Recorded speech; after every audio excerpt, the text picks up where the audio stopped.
ఒకటే చెప్పారు, జగత ఈషధి యుక్త సేవనం, అంతే. యాజ్ సింపుల్ అది. జనన మరణం మొత్తం మీద నువ్వు జగత్తులోనే పుట్టాలి. ఎక్కడ పోవాలి? జగత్తులోనే పోవాలి. ఎక్కడ జీవించాలి? నువ్వు జీవించాలి. మరి నువ్వు జగత్తు చేత బాధించబడుతూ జీవించాలా, జగత్తుకు ప్రభావితం కాకుండా జీవించాలా? ఋషులు వేసుకున్న ప్రశ్న ఏమిటంటే, ప్రపంచాన్ని గమనించారు, ఎవరిని చూసినా ఎలా కనబడుతున్నారట? అయితే జగత్తు చేత బాధించబడుతున్నవాడన్నా కనబడుతుంది, లేదా వీడే జగత్తును బాధించేవాడుగా అన్నా కనబడుతున్నాడు. రాక్షసులందరూ ఎవరంటే వాళ్ళు జగత్తును బాధించారు. బలహీనులందరూ ఎవరంటే జగత్తు చేత బాధించబడ్డారు. మనుషులు ఎంతమంది చూసినా ఎక్కడికెళ్ళి చూడండి మీరు, ఎంత ఇలాగే కనబడుతుంది. హోల్సేల్గా మొత్తం భూమండలం మొత్తం మీద ఉన్న మనుషులందరినీ రెండుగా డివైడ్ చేయమంటే జగత్తు చేత బాధించబడేవాళ్ళు, లేదా జగత్తును బాధించే. అదే ఇంతేనా? ఆల్టర్నేటివ్ లేదా? పరిష్కారం లేదా దీనికి? లక్షల సంవత్సరాల నుంచి మానవుడు జీవిస్తున్నాడే, మరి పరిష్కారం ఏం కనుక్కున్నాడు? ఆటవిక మానవుడు ఉన్నాడు అనుకోండి, గిరిజన జాతులు ఉన్నాయి. వాళ్ళు ఏమంటున్నారు, మాకు అడవి తల్లి, మేము అడవిని పరిరక్షిస్తాం, మేము ఇక్కడే పుడతాం, ఇక్కడే జీవిస్తాం, ఇక్కడే పోతాం. మాకు అడవి ఈశ్వరుడు, మాకు వేరే దైవం లేదు, అడవే ఈశ్వరుడు అంటాడు వాడు. దీన్ని కొద్దిగా కాన్సెప్ట్ని ఎక్స్పాండ్ చేశారనమాట. ఓ, వాడు మూఢత్వంతో చెప్పిన సత్యమే చెప్పాడు. ఏమిటి? జగత ఈషధి యుక్త సేవనం. యుక్తమైన వాటినే నువ్వు స్వీకరించాలి. జగత్తులో అన్నీ ఉంటాయి, కానీ యుక్తమైన వాటిని స్వీకరించాలి. స్వీకరించేటప్పుడు నీ బుద్ధి ఏ స్థితిలో ఉండాలట? ఈశ్వర స్థితిలో. పృథ్వీ ఈశ్వరుడు, జలం ఈశ్వరుడు, అగ్ని ఈశ్వరుడు, వాయువు ఈశ్వరుడు, ఆకాశం ఈశ్వరుడు. కాబట్టి ఈ దృష్టితో గనక నువ్వు జగత్తుతో వ్యవహరించినట్లయితే అప్పుడు నువ్వు జగత్తు చేత బాధించబడలేదు, నువ్వు జగత్తును బాధించలేదు. ఒక సమతాస్థితిలో జీవనం సాగింది. ఆ సమతాస్థితి వలన నీకు ఈశ్వర దర్శనం అవుతుంది. ఈశ్వర దర్శనం దేనివల్ల అవుతున్నాయి అంటే, నీకు సమత్వం ఉంటేనే ఈశ్వర దర్శనం సాధ్యం అవుతుంది. నువ్వు ఎటో వైపు ఒరిగిపోయినంతసేపు ఈశ్వర దర్శనం సాధ్యం కాదు. చూడండి, గృహస్థాశ్రమంలో గృహిణికి ఇవ్వబడినటువంటి బాధ్యత ఈ సమత్వం. అది చాలా పెద్ద విశేషమైన బాధ్యత. ఇప్పుడేం చేసాం? ఆ విశేషమైన బాధ్యతని మనం స్వీకరించకుండా ఏం చేసాం?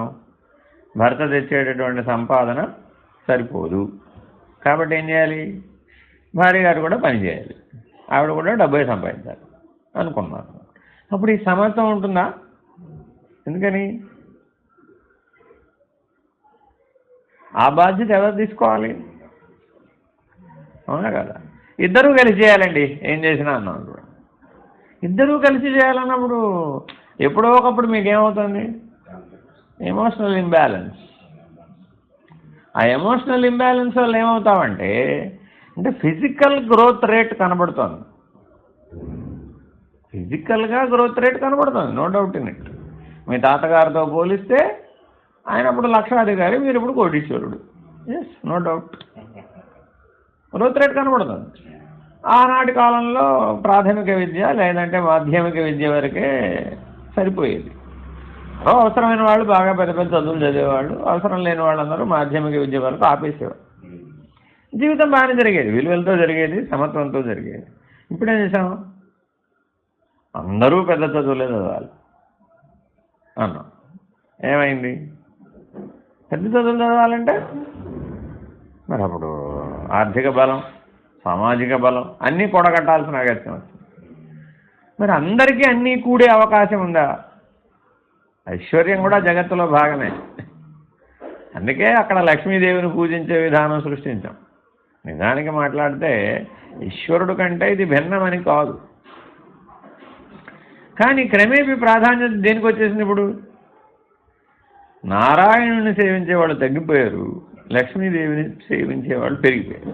ఎందువల్ల? ఇది ఇంబ్యాలెన్స్ అంటే. అర్థమైనప్పుడు సమత్వం లోపించడం అంటే ఇదనమాట. నారాయణుడు విష్ణు సహస్రనామంలో మీరు చూడండి, ఎక్కడైనా లక్ష్మీదేవి గురించి ఒక నామం ఉంది? ఏం చెప్పలే. 1000 నామాలలో ఎక్కడా లక్ష్మీదేవి యొక్క ప్రసక్తి లేకుండా భీష్ముడు విష్ణు సహస్రనామం చెప్పాడు. శ్రీకృష్ణుడు ఆమోదించి నేను చెప్పింది కరెక్ట్ అన్నాడు. అంటే మరి మనం ఎందుకు ఆలోచించలేదు? అంటే ఏది ఎందులో అంతర్భూతమో ఆ అంతర్భూతమును నువ్వు ఎప్పుడు వేరు చేసి చూడరాదు. దాని అంతర్భూతంగా చూస్తేనే నీకు సరైన పురోగతి లభిస్తుంది, పురోగమనం సాధ్యం. దాన్ని వేరు చేసి చూస్తే ఏమైంది? అప్పుడు సమత్వం దెబ్బతినే. మనిషికి జీవితంలో హృదయ వికాసం అత్యంత ముఖ్యం, బుద్ధి వికాసం అత్యంత ముఖ్యం. ఈ రెండిట్లో ఏది ప్రధానమండి అని అడిగితే, ఒకవేళ అంటే ఈ రెండింటి మధ్య కనుక ఏది అనుసరించాలనేటటువంటి చిక్కు వస్తే హృదయాన్ని అనుసరించమన్నాం కానీ బుద్ధిని అనుసరించుద్దాం. ఎందుకంటే బుద్ధి సాధ్యమైనంత వరకు భౌతికం వైపు పనిచేస్తుంది. డాక్టర్ గారు ఆపరేషన్ చేయడం ఎంత అవసరమో పేషెంట్ని ఓదార్చడం కూడా అంతే అవసరం. పేషెంట్ని నేను ఓదార్చనండి, నేను చేయవలసిన పని నేను చేశాను, వాడి తావు వాడు వస్తాడంటే అది half treatment, not full treatment. కాబట్టి ఇలా ప్రతి దాంట్లో కూడా అన్ని సంబంధాలలో ఇవాళ ఏమైపోయింది? హాఫ్ హార్టెడ్గా జరుగుతుంది. అందువల్ల అది పూర్తి కావటల్లా, ఆ సంతృప్తిని ఇవ్వటల్లా. పూర్వం 10 మంది పిల్లల్ని కన్నా పెంచినటువంటి పెద్దలు వాళ్ళు హాఫ్ హార్టెడ్గా పెంచలా, సంతృప్తికరంగానే పెంచారు. ఇవాళ అందులో 0 కొట్టేసి 1 2 అంటున్నాం, కానీ హాఫ్ హార్టెడ్గా పెంచారు. ఒక్క తరమే మధ్యలో తేడా వచ్చింది. తాతకి నీకు మధ్యలో తండ్రి అనే ఒక తరం ఒకటే తేడా వచ్చింది. కానీ మరి 30-40 ఏళ్లలో బ్రహ్మాండం అంతా మారిపోయిందనేటువంటి దశకి మనం మైండ్ సెట్టే మారిపోయింది. ఇప్పుడు వెనక అసలు మీ తాతగారు ఏం చేశారయ్యా అంటే తెలియదు అంటున్నాడు. ఆయనప్పుడు అవన్నీ ఎలా చేసాడో నా వల్ల కాదని బాగుంటున్నాడు. మీ అమ్మగారు నాన్నగారు ఎలా పెంచారమ్మా మరి ఇంతమందిని? ఓర్పు సహనంతోనే కదా. మరి ఓర్పు సహనం నీ జీవితానికి అవసరం లేదా? చాలా అవసరం కదా. ఈశ్వర దర్శనం నాకు నిరీక్షణ ఒక సాధన కదా, వేరే మార్గం లేదు. ఈశ్వర దర్శనానికి ప్రాథమికమైన సాధన నిరీక్షణ.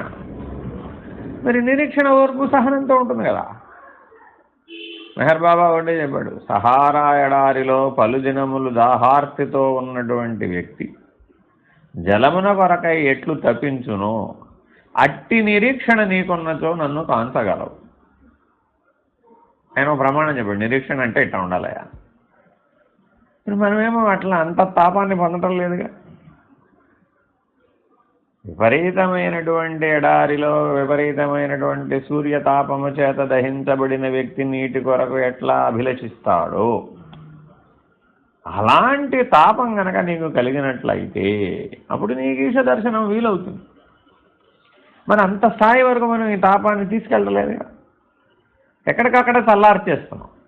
భౌతికమైనటువంటి ఇంద్రియ ప్రాబల్యంతో దాన్ని చల్లార్చేసాం. అందువల్ల ఏమైంది? ఇంద్రియ నిగ్రహం వీలుగాల. ఎప్పుడైతే ఇంద్రియ నిగ్రహం వీలు కాలేదో జగత ఈషధి యుక్త సేవనం దెబ్బతింది. ఒకప్పుడు ఇన్ని ఆహారములు అందుబాటులో ఉన్నాయా? లిమిటెడ్ ఆహారం, లిమిటెడ్ వెరైటీసే ఉన్నాయి. మీ తాతగారు ఇప్పుడు నువ్వు తింటున్న ఆహారాలు తినలా. ఆయనకు అవసరం రాలే అసలు. 10 మందిని పెంచినప్పుడు కూడా ఇన్ని రకాల వెరైటీస్ ఆఫ్ ఆహారంతో ఆయనకు అవసరం రాలా. వారానికి ఒకసారి ఇడ్లీ, వారానికి ఒకసారి ఉప్మా, వారానికి ఒకసారి ఇట్లా పెట్టుకునేవాళ్ళు. అయిపోలేదా? ఇప్పుడు మనం ఏం చేసాం? Tiffin buffet. ఒకే రోజున 10 రకాల బ్రేక్ఫాస్ట్ కలిపి చేసేస్తాడు. అప్పుడు ఏమైంది? రేపటికి 11వది కావాలి.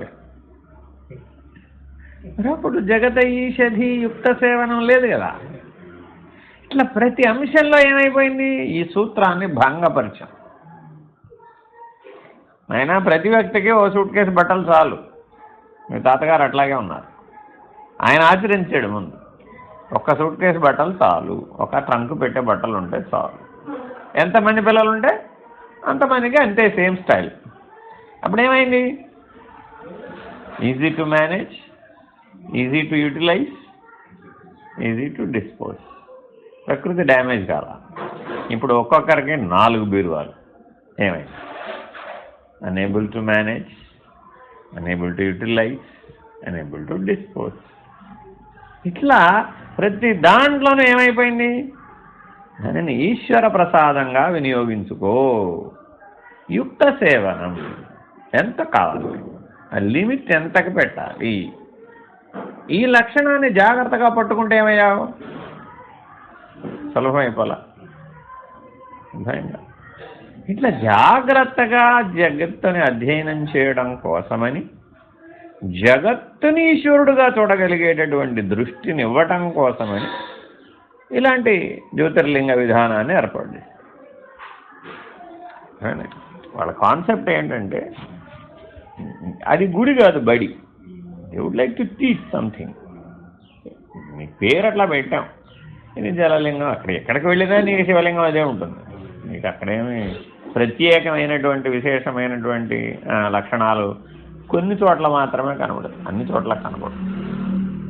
చిదంబరం వెళ్ళారు, అక్కడేమి ఆకారం ఏమి లేదు, అరూపరూపి. ఈశ్వరుడికి అదో పేరు, అరూపరూపి.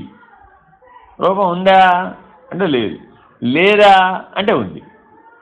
ఏకకాలంలో ఇలా సాధ్యం. ఏకకాలంలో ఆకాశ లక్షణంతో రూపం ఉన్నట్టుగాను రూపము లేనట్లుగాను సాధ్యమవుతుంది. ఎలాగండి, హౌ ఇస్ ఇట్ పాసిబుల్? ఈ సృష్టిలో నిరూపించండి మీరు అన్నారు. ఓకే, నిరూపిస్తాం. నీ గాఢ నిద్రావస్థలో నీ రూపం ఏమిటి? లేదు. ఉందా? నీ అనుభవంలో లేదు, నీ ఎరుకలో లేదు. నీ రూపం ఏమిటని అడిగేటప్పుడు ఏం చెప్పావు? అన్ఐడెంటిఫైయబుల్, గుర్తించుటకు వీలు కానిది. అదేగా రూపం అంటే. నువ్వు రూపంలో లేవా? ఉన్నావు, కానీ ఏ స్థితిలో ఉన్నావు? అరూపంగా ఉన్నావు. అంటే నీలో ఉన్న నేను ఆ ఆకాశ లక్షణంతో అరూపరూపిగా ఈ శరీరంలో ఉంది. అదే మరి ఎట్లా నిరూపించాలి నీకు? నీకు అన్ని డౌట్లే కదా. జగత్ అలా ఉంది, జగత్ ఇలా ఉంది, ఇంద్రియాలు అలా ఉన్నాయి, విషయాలు ఎలా ఉన్నాయి, అది ఆకర్షణీయంగా. ఉదే బాబు, కొద్దిగా కంట్రోల్ యువర్ సెల్ఫ్. నీలో ఉన్న నేను ఈ శరీరంలో ఉంటేనే నువ్వేదైనా ఆ స్టోరీ అంతా, అంతేనా కాదా? ఆ నేను ఈ శరీరంలో ఎలా ఉందో మీకు ఒక ప్రతీకాత్మకంగా నిరూపిస్తాం. ఏనుగు బొమ్మ ఇచ్చి ఏనుగు గురించి పాఠం చెప్పాం. ఏనుగు నీకు ఇవ్వలే, ఏనుగు బొమ్మ ఇచ్చాం, ఏనుగు గురించి బాగా అర్థమయ్యేట్టు చెప్పాం, అవగాహన అయ్యేట్టు. నీలో దాన్ని దర్శించాలనే కాంక్ష, తపన పెరిగేట్టు చేశాం. నువ్వు వాడు పోరుతూ ఉంటాడు పిల్లాడు, నేను ఏనుగుని చూడాలి, నేను ఏనుగుని చూడాలి, నేను ఏనుగుని చూడాలి. చూద్దాం లేరా, సర్కస్లో ఉంటుంది, జూలో ఉంటుంది, వెళ్దాంలే, చూద్దాంలే, ఇదా వేస్తూ ఉంటాడు తండ్రి. వాడిలో బలం పెరిగి పెరిగి పెరిగి పెరిగి నేను ఏమైనా సరే మీరు వాళ్ళు ఏమైనా సరే అని తీసుకెళ్ళాలంట. చూస్తే ఏం చేస్తావురా? ఎక్కడుందో ఎలా ఉందో ఇతనికి తెలుసు. చూస్తే ఏం చేస్తా? నేను అసలు ఆ ఏనుగు గురించి నేను ఏమైనా సరే తెలుసుకోవాలని బలమైనటువంటి నాకు జిజ్ఞాస పనిచేస్తున్నాను. సరే అయితే పద్ధతి తీసుకెళ్ళి చూడగానే అప్పుడు వాడికి ఏమైంది? కంపారిజన్ దేంతో చేశాడు? మైండ్లో ఉన్నదంతా ఏనుగు బొమ్మ, ఏనుగు పాఠం. యథార్థంగా ఏనుగుని చూపెట్టాం. అయితే భయపడ్డామన్నా భయపడతాడు. తమోగుణ స్వభావం అయితే భయపడతాడు. అలాగే ఈశ దర్శనం కలిగినప్పుడు కూడా నువ్వు తామసిక స్వభావంతో కనుక ఉన్నవాడివైతే ఆయన యొక్క రౌద్ర స్వరూప ప్రభావం చేత మృత్యు భయాన్ని పొందారు. కొంతమందికి అలా కూడా ఉంది. ఈశ్వరుడు అంటే భయం అండి అంటాడు. ఈశ్వరుడు అంటే భయం ఏమిటయ్యా? ఈశ్వరుడితో నువ్వు భయపడాల్సిన అవసరం ఏముంది? ఆయన యందు నీకు భక్తి కలిగి ఉండగలనే కానీ భయంతో పని లేదు కదా ఆయనకి అన్నాం అనుకోండి, ఏమోనండి బాబు నాకు దేవుడు అంటే భయం అండి బాబు. కారణం ఏమిటి? ఆ పిల్లవాడి పరిస్థితే, ఆ 3 ఏళ్ళ 5 ఏళ్ల లోపల పిల్లవాడున్న పరిస్థితే. చూడాలి చూసావు, చూడగానే ఏమైంది? నీ లోపల ఉన్న గుణస్వభావ ప్రభావం చేత భయం. అలాగా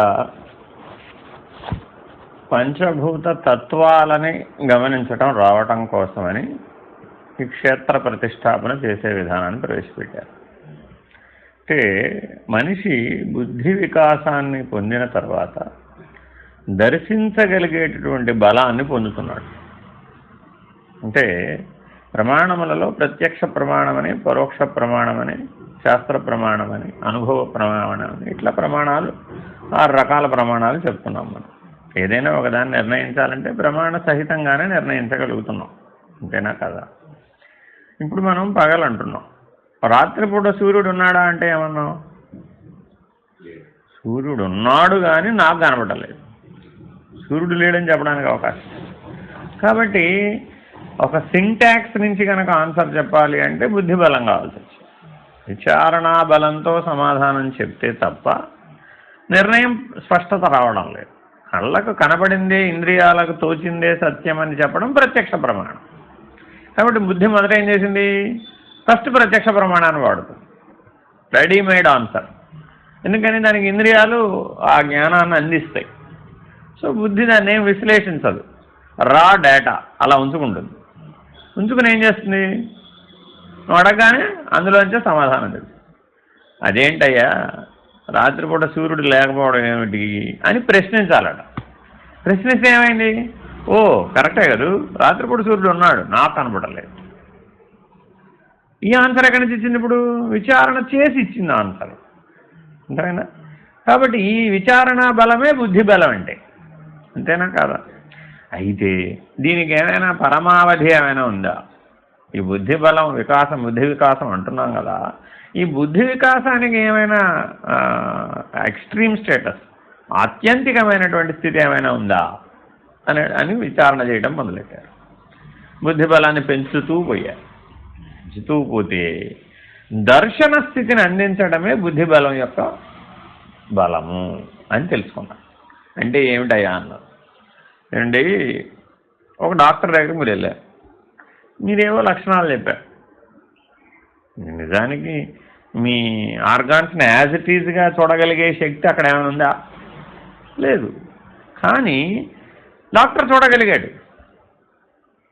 ప్రాబ్లం నువ్వు అన్నట్టు కాళ్ళల్లో చేతుల్లో కాదురా బాబు, నువ్వు తలనొప్పి అని వచ్చావు, ప్రాబ్లం పొట్టలో ఉంది, నీకు తలలో లేదు, నీకు అజీర్ణ సంబంధమైనటువంటి సమస్యల వలన నీకు తలనొప్పి వస్తుంది, ఇది తగ్గిపోతే తగ్గిపోతుంది అన్నాడు.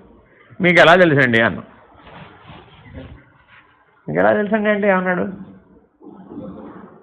అదేరా బాబు బుద్ధి బలం, నీకు నాకు తేడా అదే. ఆ దర్శన శక్తి ఇందులో ఉంది. అధ్యయనం చేశాను, అభ్యాసం చేశాను, విచారణ చేశాను, పరిశీలించాను, పరిశోధన చేశాను. ఇన్ని చేస్తే నీకు దర్శనం అనేది కలిగింది. ఇప్పుడు మనం ఏం అడుగుతున్నాం? ఈశ్వర దర్శనం కావాలంట. ఈశ్వర దర్శనం కోసం ఈ 5 లక్షణాలు ఏం చేసావు? ఒకటి అభ్యాసం, ఒకటి ముందు అభ్యాసం చేయాలి, 2 ఏం చేయాలి? విచారణ చేయాలి, 3 ఏం చేయాలి? పరిశోధన. అలా జాగ్రత్తగా ఈ దర్శన స్థితి ఎట్లా వచ్చిందనేది గమనిస్తే అధ్యయనము, విచారణ, పరిశీలన, పరిశోధన, ఈ 4 కలిస్తే 5వ లక్షణమైన దర్శన స్థితికి చేరింది. మరి ఇదంతా బుద్ధి బలంతో చేసే పని కదా, అవునా కదా? ఏమన్నా శారీరక బలంతో పనే ఇందులో?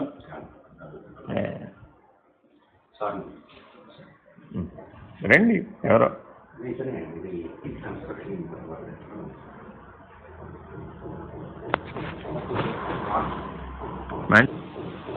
ఇట్లా జాగ్రత్తగా బుద్ధి వికాసాన్ని గమనిస్తే ఈ ప్రక్రియలన్నీ కనబడుతున్నాయి లేదా? మనం ఒక పిహెచ్డి చేసే వ్యక్తికి దగ్గర ఈ 5 లక్షణాలు కనబడుతున్నాయి లేదా?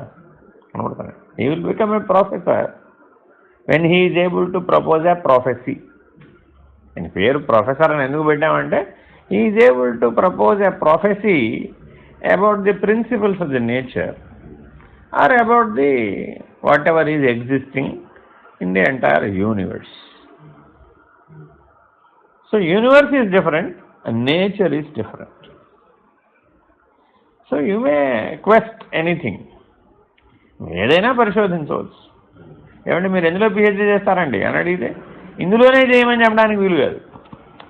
ఆయన దేని పరిశోధించదలుచుకుంటే దేని అధ్యయనం చేస్తే, దేని విచారణ చేస్తే, దేని పరిశీలన చేస్తే, దేంట్లో ఆ దర్శనాన్ని పొందాడు అంటే కళ్ళు ఎదురకుండా లేదు కానీ ఆయన కనబడుతుంది. సో ఇలాంటి దశకు వచ్చినటువంటి వాళ్ళందరినీ మనం ఏమన్నాం? ప్రొఫెసర్స్ అన్నాం. మనం కూడా అప్పుడు అన్నాం వాళ్ళందరినీ ఋషులు అన్నాం. నాన్ ఋషి కురితే కావ్యం. ఆయన ఒక కావ్యం రాయాలంటే నువ్వు ఋషివే అయి ఉండాలి. ఎవరు పడితే వాడు కావ్యాలు రాస్తే అది కావ్యం అనిపించుకోలేదు. నాన్ ఋషి కురితే కావ్యం అంటే ఆ పరిశోధన, ఆ విచారణ, ఆ పరిశీలన, ఆ అధ్యయనం ఇవన్నీ కలిపి ఒక దర్శన స్థితిని పొందించాలి. అయితే ఏమంటే దర్శనం దర్శనం అంటున్నారు కదా, అసలు దర్శనం అంటే ఏంటండి? వాట్ ఈజ్ దర్శనం అంటే శాస్త్ర ప్రమాణంతో చూస్తేనేమో షడ్ దర్శనాలను బోధించారు. సాంఖ్య, మీమాంస, యోగ, తర్క ఇలాంటి దర్శనాలన్నీ ఒక పద్ధతిగా చెప్పుకొచ్చారు. అయితే మేమేమన్నామంటే వేదాంత పద్ధతికి వచ్చేటప్పటికి నైనా ఆ షడ్ దర్శనాలు నీకు బలాన్ని ఇవ్వగలవేమో కానీ దర్శనాన్ని ఇవ్వలేదు. బలాన్ని ఇవ్వగలవేమో కానీ దర్శనాన్ని ఇవ్వలేదు. ఎందుకనయ్యా అంటే మేం చెప్పే దర్శనం అవి కాదయ్యా. తత్వదర్శనం, చిత్వదర్శనం, ఈశ దర్శనం, ఇది క్రమం అన్నారు భగవాన్ రమణ. నీకు దర్శనం దర్శనం అంటే ఎట్లా రావాలయ్యా? తత్వదర్శనం, చిత్వదర్శనం, ఈశ దర్శనం, స్వాత్మదర్శనం. 4వ స్థితిలో ఏమిటయ్యా అంటే స్వాత్మదర్శనం. ఇదయ్యా దర్శన విధి అన్నాం. మరి ఇలా చేస్తే అప్పుడు నేనేమవుతానని అన్నా. నీవే బ్రహ్మవు, నీవే పరమాత్మవు, నీవే ఈశ్వరుడు. ఎందుకని ద్రష్ట నీవే కదా. ఆ దర్శనం ఎవరికి కలిగింది? నీకే కలిగింది. ఆ ద్రష్ట అన్న స్థితిలో నిలకడ చెందావుగా. దృశ్యం లేదుగా ఇప్పుడు, దర్శనం కూడా లేదుగా. అప్పుడు స్వాత్మదర్శనం తర్వాత దర్శనం లేదుగా. కాబట్టి శాస్త్ర ప్రమాణయుతమైనటువంటి షడ్దర్శనాలు అధ్యయనానికి తీసుకోవచ్చేమో కానీ అంతర్ముఖ ప్రయాణానికి సంబంధించిన దర్శనాల గురించి మాట్లాడవయ్యా అంటే మనం ఎలా మాట్లాడామంటే ఇప్పుడు తత్వదర్శనం, చిత్వదర్శనం, ఈశ దర్శనం, స్వాత్మదర్శనం.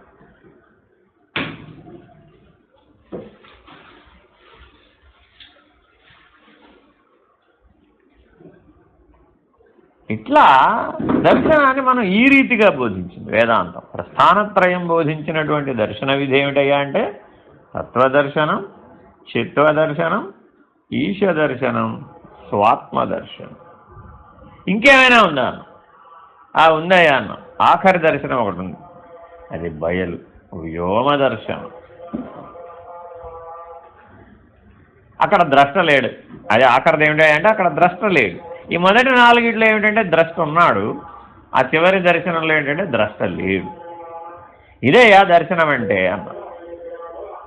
ఇది బుద్ధి వికాసానికి ఆత్యంతికం. Highest level of intelligence, highest level of wisdom ఏమైనా ఉందా అని అడిగాం. ఇదిగో ఇదేనయ్యా, దిస్ ఈజ్ దిస్.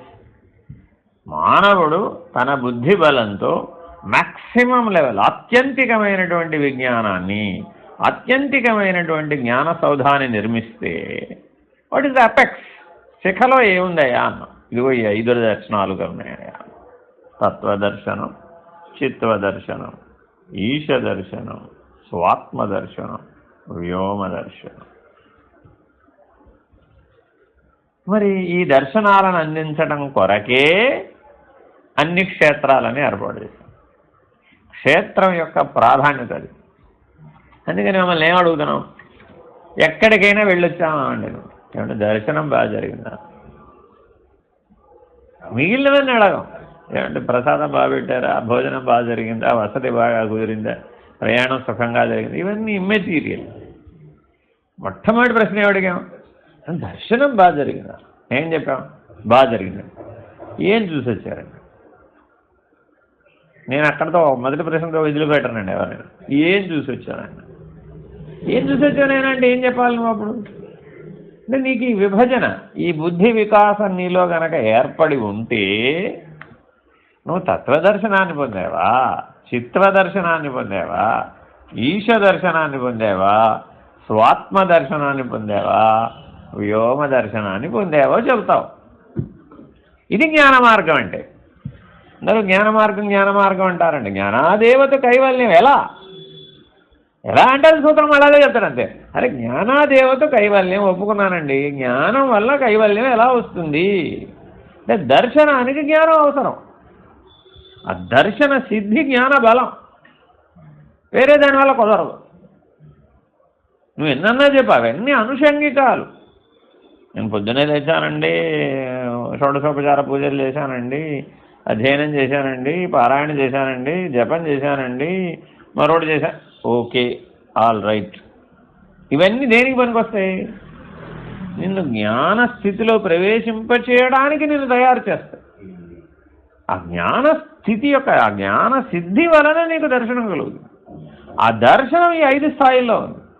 కాబట్టి ఏమండి, నేను ఈశ్వరుని దగ్గర శివాలయానికి వెళ్ళాను, మంచిది నాన్న, దర్శనం బాగా జరిగింది. ఏం జరిగింది దర్శనం అన్న ప్రశ్న వేసుకుంటే అప్పుడు మనకేమైంది అంటే, నీ ఆ దర్శన స్థితిలో పొందినటువంటి అనుభూతి, ఆ అనుభూతి 5 కేటగిరీలో ఎక్కడో ఒక చోట ఉండాలి. అప్పుడు నువ్వు జ్ఞాన మార్గావలంబికుడు. అర్థమైందండి? అదే ఏమండి, దర్శనం బాగా జరిగింది, అభిషేకం బాగా జరిగిందండి, వెంటనే ఆన్సర్ ఏం చెప్తాడు? ఇప్పుడు దర్శనం ఎలా జరిగిందండి అంటే ఏం చెప్పాడు? అభిషేకం బాగా జరిగింది అంటే అప్పుడు అది ఏ దర్శనం కిందకు వచ్చేసింది? ఈ 5 రాలేదుగా. తత్వదర్శనంలోకి రాలేదు, చిత్వదర్శనంలోకి రాలేదు, ఈశ దర్శనంలోకి రాలేదు, స్వాత్మ దర్శనంలోకి అసలు రాలేదు, వ్యోమ దర్శనం అసలు అవ్వదు. కాబట్టి గృహస్థులందరికీ కూడా తప్పక, 4 ఆశ్రమధారులకి తప్పక ప్రతి సంవత్సరము దర్శనానికి వెళ్ళమన్నావా లేదా? ఎందుకు వెళ్ళమన్నామంటే ఇందుకే వెళ్ళమన్నా. ఉత్తమం తత్వచింతాచ, మధ్యమం మంత్రచింతాచ, అధమం శాస్త్రచింతాచ, అధమాధమంచ తీర్థాటనం. అవునండి. అంటే నీ ప్రజ్ఞా బలాన్ని బట్టి ఈ 4 సూత్రాలు చెప్పాను. నీకు ఉత్తమమైన ప్రజ్ఞాబలం, ధీశక్తి, బుద్ధిబలం, అప్పుడేం చేయాలంట? తత్వచింతన చేయాలి. అప్పుడు తత్వదర్శనాన్ని పొందుతావు. అంటే నువ్వేది చింతిస్తే ఆ చింతనయే దర్శనంగా మారుతోంది. జాగ్రత్తగా గమనిస్తే ఇప్పుడు మరి మన క్షేత్ర దర్శనాలన్నీ క్షేత్ర దర్శనమా, తత్వదర్శనమా, చిత్వదర్శనమా, ఈశ దర్శనమా, స్వాత్మ దర్శనం? క్షేత్ర దర్శనమే అంటే ఏమయ్యాం అప్పుడు? అధమాధమంచ తీర్థాటనం. ఆ గంగలో మునిగితే పాపం పోతుందండి. ఎలా పోతుందండి?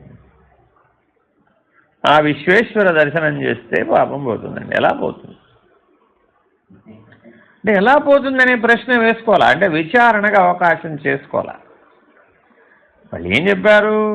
చేయాలి, కానీ విచారించాలి. ఎందుకంటే నువ్వు బుద్ధిగత జీవివి కాబట్టి.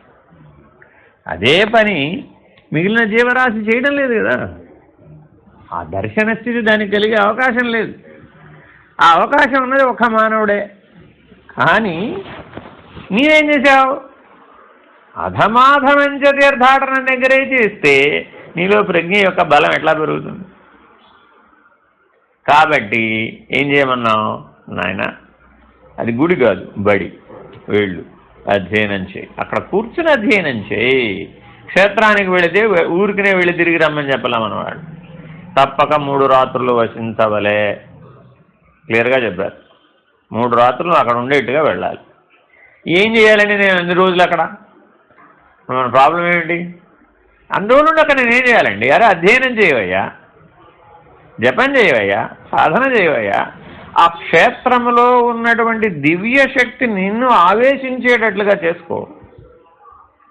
అది నీ బుద్ధి బలాన్ని ఆవేశించాలి. ఆవేశిస్తే నీకు ఆ రకమైన పరిణామం వస్తుంది అంతర్ముఖం. ఆ రకమైన లేవనెత్తబడతావు. లేకపోతే ఇంద్రియ పరిధిలోనే ఉండిపోతావు.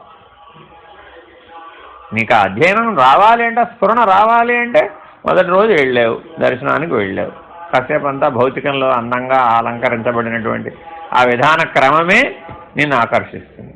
మళ్ళీ 1 గంటకి మళ్ళీ వెళ్ళావు, మళ్ళీ ఏమైంది? ఏం మారదు, అదే ఉంటుంది. ఇప్పుడు నీ లోపల బుద్ధి అడగడం మొదలు పెడుతుంది. ఏమిటి మళ్ళీ వచ్చేది ఎందుకు? ఏం గమనించాలనుకున్నావు? ఏం తెలుసుకోవాలనుకున్నావు? ఏ మహానుభావుని దర్శించాలనుకున్నావు? ఏ అధ్యయనం పూర్తి చేయాలనుకున్నావు? అంటే ఏ అధ్యయనము పూర్తి చేయకపోతే ఆ క్షేత్ర దర్శనం వృధా. కాబట్టి జాగ్రత్తగా గమనిస్తే పూర్వీకుల క్షేత్ర దర్శన విధి నియమాలను ఎలా పెట్టారన్నమాట. ఎప్పుడూ అలా అధమాధమంచ తీర్థాటనంలోనే ఉండాలని కాదు వాళ్ళ ఉద్దేశం.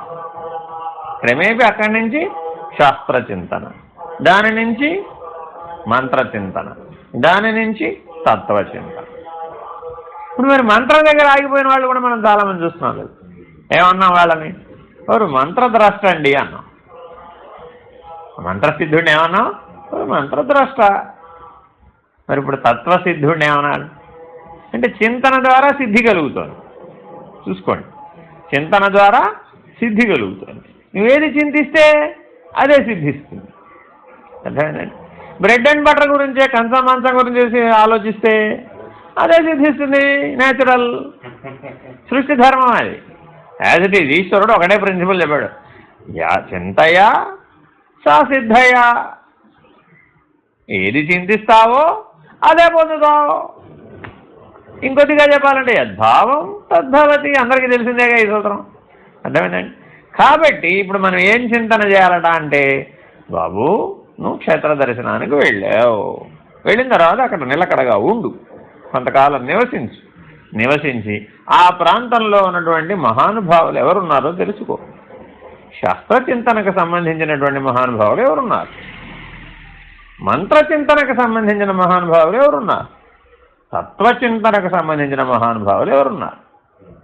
ఈ అన్వేషణ కొరకు క్షేత్రానికి వెళుతున్నావు. ఆ క్షేత్రానికి బలం ఎట్లా వచ్చిందట? ఆ క్షేత్రం వీళ్ళందరికీ ఆశ్రయం. ఆ క్షేత్రం వీళ్ళందరికీ ఆశ్రయం. కాబట్టి అక్కడికి వెళ్ళిన వాళ్ళందరూ ఏదో లడ్డు ప్రసాదం తెచ్చుకోవడం కోసం తిరుపతి వెళ్ళటంలా మనం ఉన్నాం కదా. తిరుమల ఎందుకు వెళుతున్నాం? ఆ లడ్డు ప్రసాదం మీ ఇంట్లో కూడా తయారవుతుంది, అది పెద్ద విషయం కాదు. అర్థమైందండి? కాబట్టి అక్కడికి వెళ్ళిన తర్వాత నేనే శాస్త్ర చింతన చేశాను.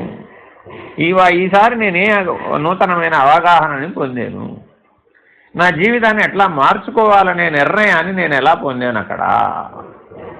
ఆ శాస్త్ర చింతన వల్ల ఏమిటి ప్రయోజనం అంటే, నువ్వు ఇప్పటివరకు చేయనటువంటి, మార్చుకోలేనటువంటి అభ్యాసాలని మార్చుకుని నువ్వు పొందవలసిన లక్ష్యం దిశగా, తత్వదర్శన స్థితి దిశగా నువ్వు ఏ మార్పులైతే చేసుకోవాలో ఆ రకమైనటువంటి మార్గదర్శకత్వాన్ని పొందడానికి వెళ్ళావు అక్కడికి. అంతేనా కాదు? అలా పొందితే ఏమైంది అప్పుడు? అప్పుడు శాస్త్ర చింతన. అప్పుడు అక్కడ ఉన్నటువంటి ఒక మంత్రసిద్ధుడిని ఆశ్రయించావు. ఆ మంత్రసిద్ధుని యొక్క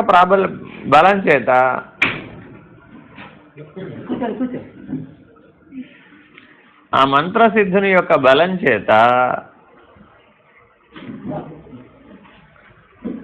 నీకేమర్థం? ఆయన ఏం చేశాడు? ఇప్పుడు ఆ మంత్ర చింతన అనేటటువంటిది ఎలా చేయాలో చెప్పాడు.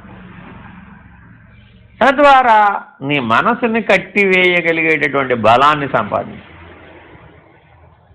అది అక్కడే వచ్చేయాలి నీకు.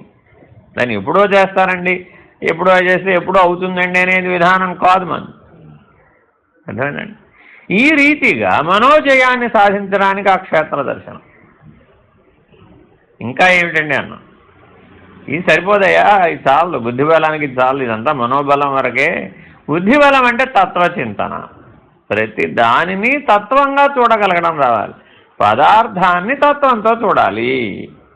డాక్టర్ ఏం చెప్పాడండి, ఏమయ్యా నీకు కొద్దిగా బలహీనతగా ఉంది, బలమైన ఆహారం తిను నాయన. బలమైన ఆహారం అంటే ఏమిటండి అన్న, అంటే ఏం తినమంటారు డాక్టర్ గారు?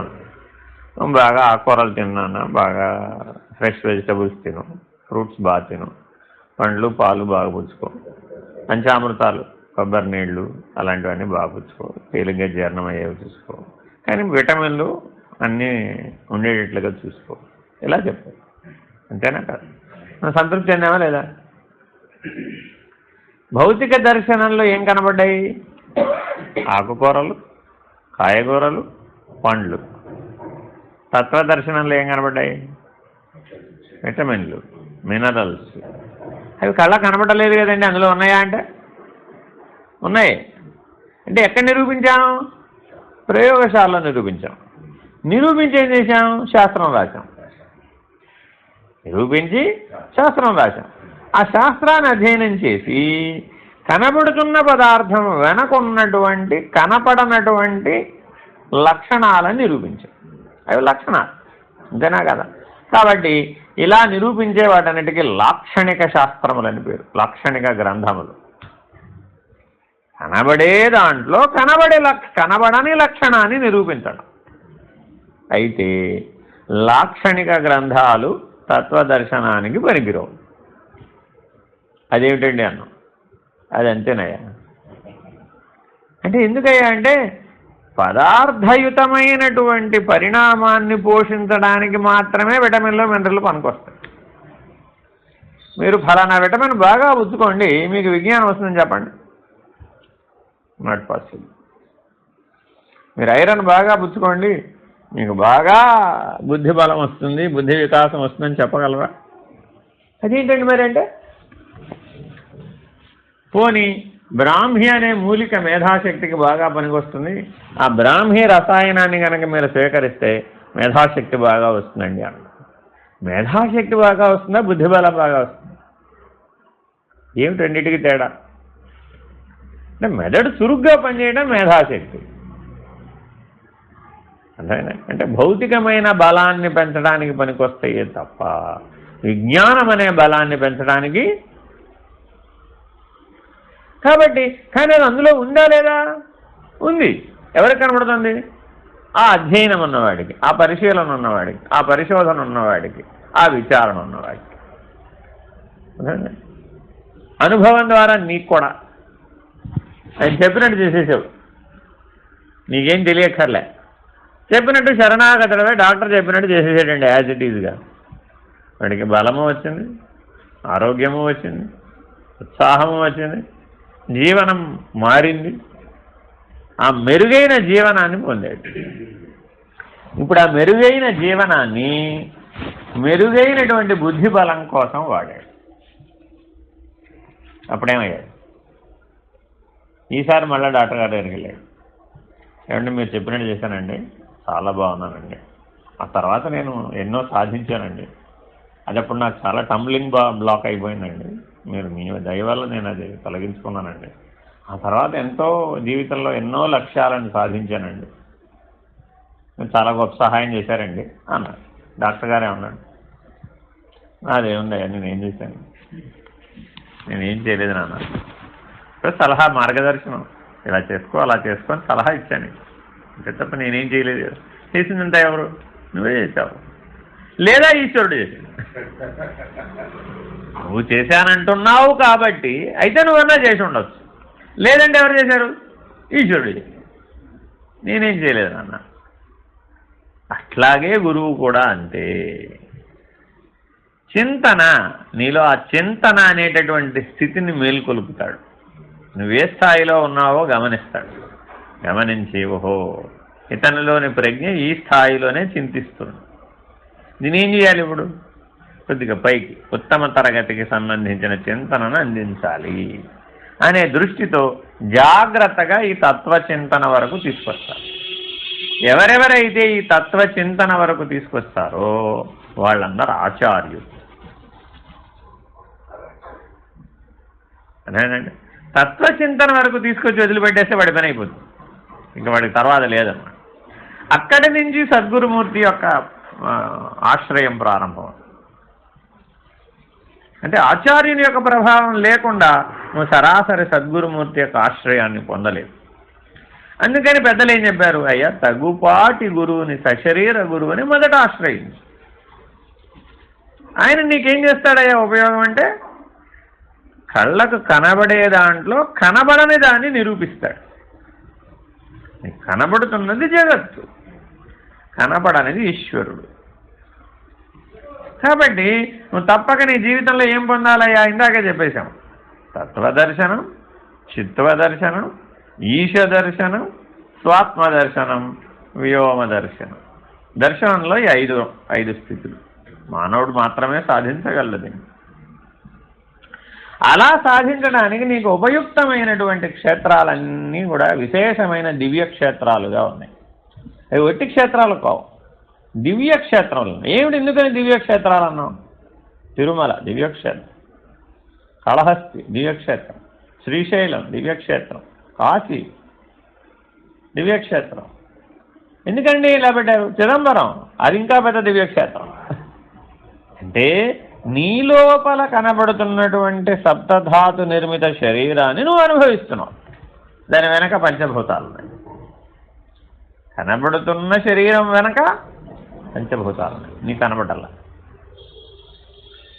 ఎలా కనబడలేదండి? నాకు కనబడుతున్నాయిగా అంటే, బయట కనబడటం వేరు, లోపల కనబడటం వేరు, అంతేనా? కాబట్టి నీకు పంచీకరణ అనేటటువంటి సాంఖ్యశాస్త్ర విజ్ఞానాన్ని జోడించామను. అప్పుడేమైంది? ఏ ఏ పంచభూతాలు ఏ ఏ క్రమ పద్ధతిలో ఒకదానితో ఒకటి సంఘటనము, విఘటనము, సంయోజనీయము, వియోజనీయము జరుగుతూ ఉంటే సృష్టిలో ఏవేవి ఎలా ఏర్పడ్డాయో నీకు ఆ దృష్టి కలిగించాం. ఆ సాంఖ్య విజ్ఞానం ద్వారా, ఆ దర్శనం ద్వారా, అది కూడా ఒక దర్శనం. ఆ సాంఖ్య దర్శనం ద్వారా నీకేం తెలిసిందయ్యా అంటే, ఆయా పంచభూతాలు ఎలా కలిసి పనిచేస్తున్నాయి, ఎలా విఘటనం చెందుతున్నాయి, ఎలా అది ఈ రూపానికి కారణమైంది, ఎలా ఈ రూపం అలా విడిపోవడానికి కూడా అదే కారణమవుతుందో బోధపడింది. మరి నాకు కనపడలేదు కదంటే, ఇలా చూడు కనపడుతుంది. చూసే పద్ధతిని బోధించడం దర్శనం. ఇప్పుడు మీరు పంచభూత లింగాలను దర్శించారు, అక్కడ వాళ్ళు క్లియర్గా చెప్తున్నారు, ఇది ఆకాశలింగం, ఇది వాయులింగం, అక్కడ రాసి ఉంటుంది, ఇది అగ్నిలింగం అని రాసి ఉంటుంది. ఎందుకంటే ఇలాగ పెట్టారు అంటే ఆ తత్వదర్శనం ఉండాలి నీకు. ఈ పంచభూత సముదాయంతో ఈ జగత్ ఎలా ఏర్పడిందనే సాంఖ్య శాస్త్రాన్ని, ఆ సాంఖ్య దర్శనాన్ని పొందమని అది సూచిస్తుంది. అంతేగాని అక్కడికి వెళ్ళి వాయులింగం అంటే ఆ లింగం మధ్యలో గాలి ఎట్లా కదులుతుందో చూద్దామని అనుకోవడం తప్పు. అదేం సూచిస్తోందో దాన్ని గ్రహించడం బుద్ధిబలం. నేను అరుణాచలం వెళ్ళాను, అక్కడికి వెళ్తే అగ్నిలింగం లోపలికి వెళ్తే మీకు ఉడకపోస్తున్నాను. అరే ఇక్కడేముంది, నువ్వు తలుపులు వేసుకుని ఇంట్లో కూర్చున్నా ఉడకపోతుంది. సరే, ఆ చిన్న లక్షణం కోసం అక్కడికి వెళ్ళలేదు. That's wrong, something is wrong. అంటే అర్థం ఏంటి? శాంతం అట్లడుగు. ప్రజ్ఞాబలం పూర్తిగా సున్నాకి దగ్గరగా ఉన్నటువంటి వ్యక్తికి అర్థం అవ్వటం కోసమని. చిన్నపిల్లవాడికి పంచదార అంటే తెలియదు, ఎవడో నోట్లో వేసాం, తినేసాడు, హాయిగా బాగుంది అన్నాడు. అదే మోడల్ అన్నమాట మనకి, ఎప్పటికీ ఆ 3 ఏళ్ల మోడలే. అదే అరుణాచలం వెళ్ళింది నేను దేని కొరకు? ఆ సమస్తమైనటువంటి అగ్నిస్వరూపము ఈ బ్రహ్మాండం అంతా ఎలా వ్యాప్తమై ఉందో చూసే దర్శనాన్ని పొందడానికి వెళ్ళాను. ఈ బ్రహ్మాండం అంతా నాకు అగ్నిస్వరూపంగా గోచరిస్తుంది. ఇంకా నేను ఉడకడం ఏమిటి, మరోటి, నువ్వు నాకు అగ్నిశిఖగా కనపడుతున్నావు. ఎవరైతే అగ్నిలింగ దర్శనం చేశారో వాటికి సమస్త జీవజాలము, సమస్త జంతుజాలము, స్థావర జంగమాత్మకమంతా అగ్ని రూపంలో దర్శనమిస్తుంది. అది దర్శనం. అప్పుడేమైంది? యథాతథంగా దర్శించానండి. ఎందుకని సూర్యుడు అగ్నిస్వరూపం, చంద్రుడు అగ్నిస్వరూపం, భూమి ఆకాశంలోకి వెళ్ళి చూడు, ఇది కూడా అగ్ని స్వరూపమే. భూగర్భంలోకి వెళ్ళి చూడు, మహాగ్ని స్వరూపం. కట్టెలందు అగ్ని స్వరూపం, అవునా కదా? ఆ కట్టెలందు ఈ కట్టె కాలిపోతుంది, ఇది అగ్ని స్వరూపమే. అసలు అగ్ని స్వరూపము కానిది ఉనికే లేదు. మరి ఉన్నంతా ఏమిటి? ఉన్నదంతా చిదగ్ని, సర్వవ్యాపకమైన చిదగ్ని స్వరూపం. ఈ దృష్టితో చూసావు, అప్పుడేమైంది? చిత్వదర్శనం. కేవలం పంచభూతాల యొక్క కలయిక సాంఖ్య దర్శనం వరకే చూసావు, అప్పుడు అది తత్వదర్శనం. ఎదిగావు, ఇలా చూసావు, అప్పుడేమైంది? అరే నాకు అసలు రెండోదే కనబడలేదండి, నాకు అంతటా అగ్నిస్వరూపమే కనబడుతుంది. అగ్నిశిఖల వలె కనబడుతున్నారు అందరూ కూడా. ఇప్పుడేమైంది? చిత్వదర్శనం. ఇప్పుడు ఇంకొక దర్శనం, చిదంబరానికి వెళ్ళా, ఆకాశ దర్శనం చేశారు. ఆకాశలింగం ఏమిటండి అసలు? లింగం అని చెప్పడంలోనే మేము రహస్యం, సూచన, అది ప్రతీకాత్మకం. లీయతే గమయతే ఇది లింగ అంటే అంతు ధరి లేకుండా వ్యాపించింది ఏదో అదేనయ్యా బాబు. మొదలు చివర లేదు దానికి. మొదలు చివరు లేకుండా ఏదైతే ఉందో అదంతా లింగమే. దానికి ఒక లక్షణం చెప్పాడు. లింగం అంటే ఏమిటంటే మొదలు చివర లేకుండా వ్యాపకమై ఉన్నదంతయు లింగమే అన్న. నీవేవేవి వ్యాపకంలో వేస్తే అవన్నీ అదే, ఏవేవి పరిమితంలో వేస్తే అది కాదు. అంతే, యాజ్ సింపుల్ యాజ్ ఇట్. ఏమండి, జీవము ఆద్యంతములు ఉన్నాయా? జీవుడు అన్నప్పుడు ఏమైంది? ఆద్యంతములు వచ్చేసి జీవము అన్నాం, అప్పుడేమైంది? సకల జీవజాలమునందు జీవము ఉన్నది, అవునా కదా? సకల సృష్టి యందు ప్రాణశక్తి ఉంది, ఉందా లేదా? చెట్లల్లో ఉంది, మొక్కల్లో ఉంది, విత్తనాల్లో ఉంది. ప్రాణచలనం అనే చైతన్య చలనం అణువున ఉంది. మరి అది వాయులింగం కదా. అణువునున్నటువంటి ఆ చైతన్యం ఏదైతే ఉందో, ఆ కదలిక ఉందో, అది ప్రాణశక్తి, అది మహాప్రాణం. శరీరంలో కొట్టుకుంటున్న ప్రాణం కాదు మన లెక్కలో.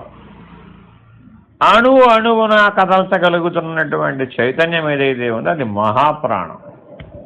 దాన్ని గుర్తించాను, దాన్ని దర్శించాను, అప్పుడేమైంది? చిత్వదర్శనం. ఆ మహాప్రాణ స్థితిని వాయులింగం ద్వారా గుర్తించాను. ఈ చిదగ్ని స్థితిని అగ్నిలింగం ద్వారా గుర్తించాను, అవునా కదా? అంతటా ఉన్నది జలశక్తేనండి. అసలు జలశక్తి లేని ఉనికి ఎక్కడుంది చెప్పండి? నీ ఉనికికి ఆధారభూతం ఆ జలశక్తి. నువ్వు ఏ రూపంలోనో చెప్పుకో, పిల్లవాడికి వాటర్ సైకిల్ రూపంలో చెప్పు, లేకపోతే నీ జీవితంలో ఆహారం పుచ్చుకునే దాంట్లో జలం గురించి చెప్పు, నువ్వు ఎట్లా ఏ రూపంలో భౌతికంలో చెప్పుకున్నా నీలో అసలు ఆ బలం అంటూ ఉనికి అనే బలం పనిచేయాలంటేనే ఆ ప్రాణం ఆధారంగా ఉంది. ఆ ప్రాణం జలశక్తి మీద ఆధారపడింది. మరి చిత్వదర్శనాన్ని చూసేప్పటికి ఏమైంది? ఇది మహత్, ఉన్నదంతా జలమే. రేపొద్దున విలయం చెందేటప్పుడు కూడా ఏమైపోతుంది? అంతా జలంలో కలిసిపోతుంది బాబు. ఆ తర్వాత అది అగ్నిలో కలిసిపోతుంది, ఆ తర్వాత అది వాయువుగా మారిపోతుంది, ఆ తర్వాత అది ఆకాశంలో పోతుంది. అది ఎలా పోతుందండి? అక్కడి నుంచే వచ్చింది కాబట్టి. ఈ నాలుగిటికి అదే మొదలు, అదే తుది. మొదలకు ముందు ఉంది, తుదికి ముందు కూడా ఉంది. కాబట్టి అందులోంచే వచ్చింది, అందులోకి పోతుంది. ఇది సాంఖ్య దర్శనం. దీన్ని పెంచాం, చిత్వదర్శనం. తత్వదర్శనం నుంచి చిత్వదర్శనానికి పెంచాం. ఈ దృష్టితో చూడడం మొదలుపెట్టాం. నీ యందు ఆకాశం ఎక్కడ ఉంది? ఇప్పుడు నా ప్రశ్న ఏంటి? ఇప్పుడు నేను చూశాను కదా, ఈశ్వర దర్శనానికి వచ్చాను, ఆకాశలింగం, అక్కడ ఏం లేదు, సున్నా ఉంది. సున్నా తప్ప ఏమీ లేదు, అంతేనా కాదు? అంతే, సున్నా ఉండదు అంతే. అక్కడ ఆ సున్నా మధ్యలో ఏముంది అంటే ఖాళీ. ఖాళీ ఉందంటే ఏం లేదంటే అన్నా అంతే. ఏమిటి ఆ ఖాళీ? అదేనయ్యా నువ్వు అన్నావు. ఆ ఖాళీయే నువ్వు. ఖాళీ నేను ఎట్లా అవుతానండి? భౌతికం. అందుకని మొదట చిదంబరానికి వెళ్ళమని ఎవరు చెప్పరు. నువ్వు లైన్లో రావా బాబు, డైరెక్ట్గా చిదంబరానికి వెళితే నీకేం బోధపడదు. పృథ్వీలింగం దగ్గర మొదలుపెట్టి మిగిలిన 4 పూర్తి చేసుకుంటూ ఈ దర్శనాన్ని పొంది చిదంబరానికి వెళ్ళాం. అందుకే దాని పేరేమని పెట్టాం? చిత్ అంబరం, చిదాకాశం. అది అంటే చిత్వ దర్శనానికి ఎదగాలి నువ్వు. ఈ తత్వదర్శనం ఈ 4 పూర్తి చేసుకుంటూ ఈ తత్వదర్శనాన్ని చిత్వదర్శనంగా మార్చుకున్నవాడు ఎవడైతే ఉన్నాడో వాడు ఇప్పుడు చిదంబరానికి వెళ్ళాడు. వీళ్ళు ఏం దర్శించాడు? ఇప్పుడు మహదాకాశమును దర్శించాడు.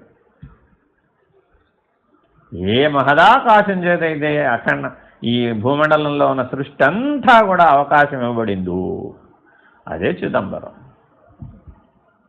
ఇప్పుడు నేను ఆ చిదంబర స్థితిని ఎట్లా పొందాలి? ఇప్పుడు నేను ఎక్కడున్నాను? ఆ కూర దగ్గర ఉన్నాను. ఎక్కడ పొందా? ఇప్పుడు నా లక్ష్యం ఏమిటి? నీ ప్రశ్న వేశాను. ఇప్పుడు నాలో ఆకాశం ఎక్కడ ఉందండి, చెప్పగలరా ఎవరైనా? కొద్దిగా చెప్తారా అని అడిగారు. అక్కడికి వెళ్ళి అక్కడ ఉన్న వాళ్ళు ఏం చెప్పారు? ఉన్నదంతా ఆకాశంలోనే ఉంది నాయన. ప్రశ్న ఏమడిగా? హలో ఆకాశం ఎక్కడ? ఆయనే సమాధానం చెప్పాడు, ఉన్నదంతా ఆకాశంలోనే ఉందన్నాడు. ఉన్నదంతా ఆకాశంలో నాకెందుకు బోధపడలేదు? నీకు కూడా బోధపడుతుంది. విచారణ చేస్తే, దర్శిస్తే. నీ గాఢ నిద్రావస్థలో నీ రూపం నీకు గుర్తుందా? ఇప్పుడు నువ్వు రూపానివా అరూపానివా? అప్పుడు మెలకువలో కలలో రూపానివి, నామానివి. నీ నామరూపాలు అక్కడ పనిచేస్తున్నాయి. నీ గాఢ నిద్రావస్థలో అరూపరూపి. నీకు పేరు పెట్టాం అక్కడ. అరూపరూపి రూపంలోనే ఉన్నాడు, కానీ అరూపంగా ఉన్నాడు. కాబట్టి నీలో ఉన్న నేనెవరు? ఆ అరూపరూపే. ఆ అరూపరూపి ఈశ్వరుడు. కాబట్టి నేనెవరు? ఈశ్వరుడు. నువ్వు ఆ గాఢ నిద్రావస్థలో ఆకాశ స్థితిలోనే ఉన్నావు. మరి మరలా మెలకువలోకి వచ్చేటప్పుడు అన్నీ తోస్తున్నాయో తోచటం లేదా?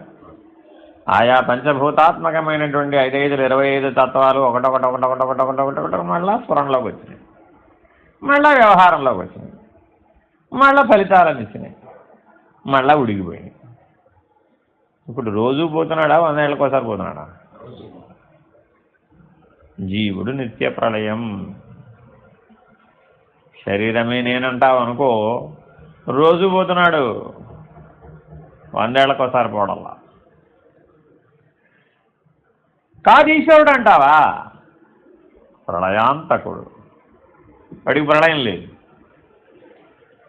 నేను శరీరమే అని జీవుడు అంటావా? అప్పుడేమయ్యావు? రోజు పోతున్నావు. అర్థమైందా? కాదు ఈశ్వరుడు అంటావా? ఆయనేమో ప్రళయాంతకుడు, త్రిపురాంతకుడు. ఆయనకి ప్రళయం లేదు, ఆయన పోవడం లేదు. పోవడం లేని వాడికి పుట్టుకని ఎక్కడ చెప్తాం? లేదు. పోతే పుట్టాడని చెప్పచ్చు, లేదు పుడితే పోయాడని చెప్పచ్చు. సాపేక్ష నిర్ణయంతో ఇవి ఆధారపడి ఉన్నాయి, కానీ నిరపేక్ష నిర్ణయం నందు ఇవి లేవు. అంటే చిదాకాశమును నువ్వు కనుక దర్శించాలి అంటే నీ గాఢ నిద్రావస్థలో నీ హృదయ స్థానంలో నువ్వు నిలకడ చెందుతున్నావు. కాబట్టి నీలో ఆకాశ స్థితి ఎక్కడున్నాడా? నీ హృదయ స్థానంలో ఉంది. ఎవరికైతే నిద్రాసుఖం లేదో, ఎవరైతే నిద్రాసుఖానికి అతీతులో, ఎవరైతే నిద్రాసుఖానికి సాక్షిత్వ స్థితిని పొందారో వాళ్ళ చిదాకాశ స్థితి ఎందున్నారు, వాళ్ళ హృదయాకాశ స్థితి ఎందున్నారు, వాళ్ళ స్వస్వరూప జ్ఞాన స్థితిలో ఉన్నారు. వాళ్ళు ప్రజ్ఞాస్వరూపులు. కాబట్టి వాడికి వేరేం పెట్టాం? ప్రాజ్ఞుడు. ఇలా క్రమేపీ తత్వదర్శనం నుంచి చిత్వదర్శనాన్ని చేరాలి. ఒకసారి చిదంబరంలో ఆ రకమైనటువంటి చిత్ అంబర దర్శనాన్ని, హృదయాకాశ స్థితిని నువ్వు ఎప్పుడైతే దర్శించావో, ఇప్పుడు మెలకువ కళా నిద్ర ఉన్నాయా? లేవు కదా. ఈ మెలకువ కళా నిద్ర నాకు లేవు కదా. అవన్నీ ఇంద్రియాలకి సంబంధించినటువంటి వచ్చిపోతున్నాయి. నేను సాక్షి. ఎప్పుడైతే నిద్రాసుఖాన్ని అనుభవించలేదు ఇప్పుడు వాడు నిద్రపోయడం చెప్పగలవా? నిద్రపోని వాడిని మేలుకున్నాడని చెప్పగలవా? మేలుకోని వాడిని కలగన్నాడని చెప్పగలవా? మూడు స్థితులు ఎందు ఒకే రీతిగా ఉన్నవాడు కేవల తుర్య రూపోస్మి అంటుంది బ్రహ్మజ్ఞానావళి మాల. నువ్వెవరోయా? కేవల తుర్య రూపోస్మి. మరి దర్శనం ద్వారా కదా సాధ్యం. కాబట్టి ముందేమయ్యావు దీనివల్ల?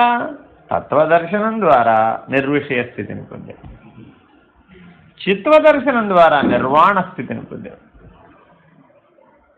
తత్వదర్శనం వలన నిర్విషయ స్థితి, చిత్వదర్శనం వలన నిర్వాణ స్థితి.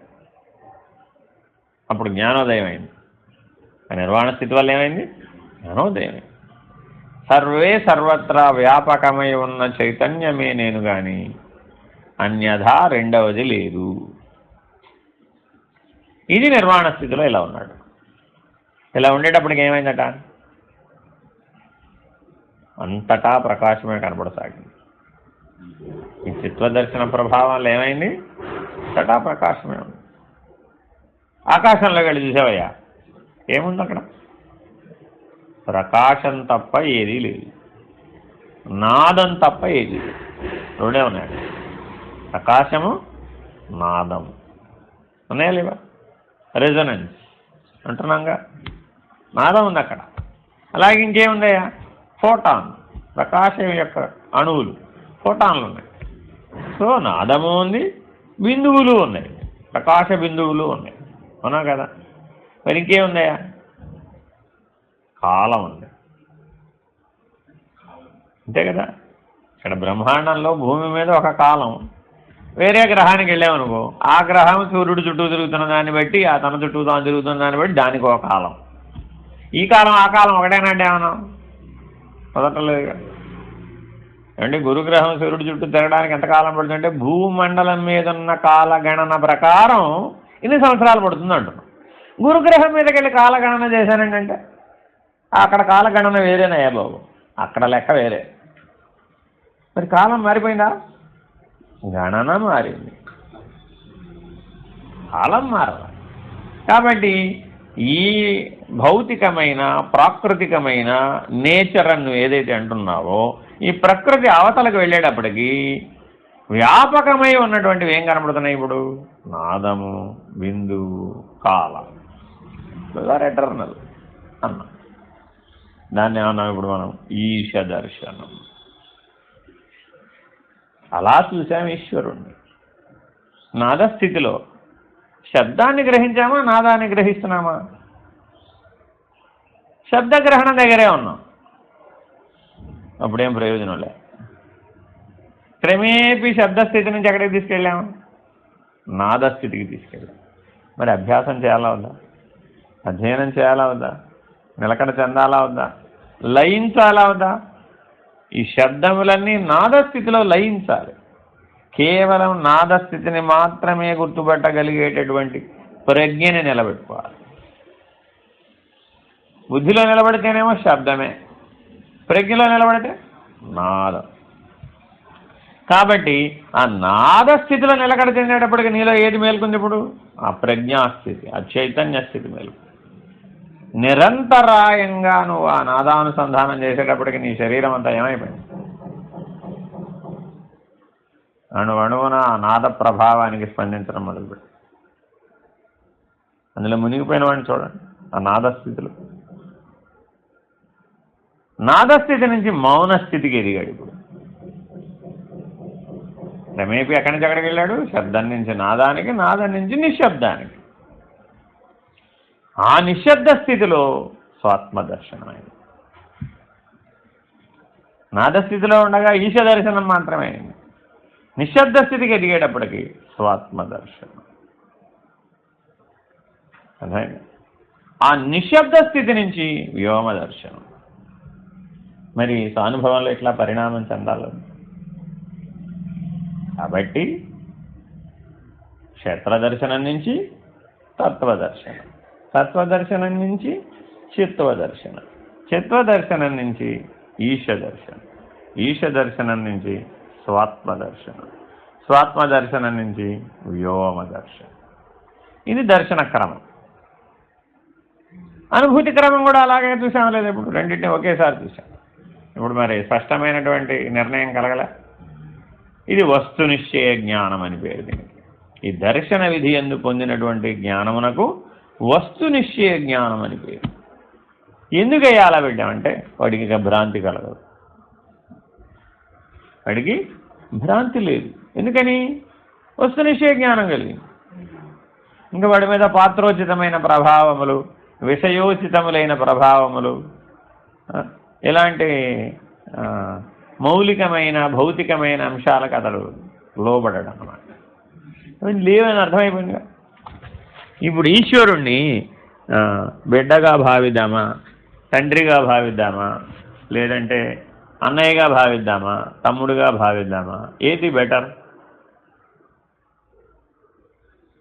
ఏది ఉత్తమం?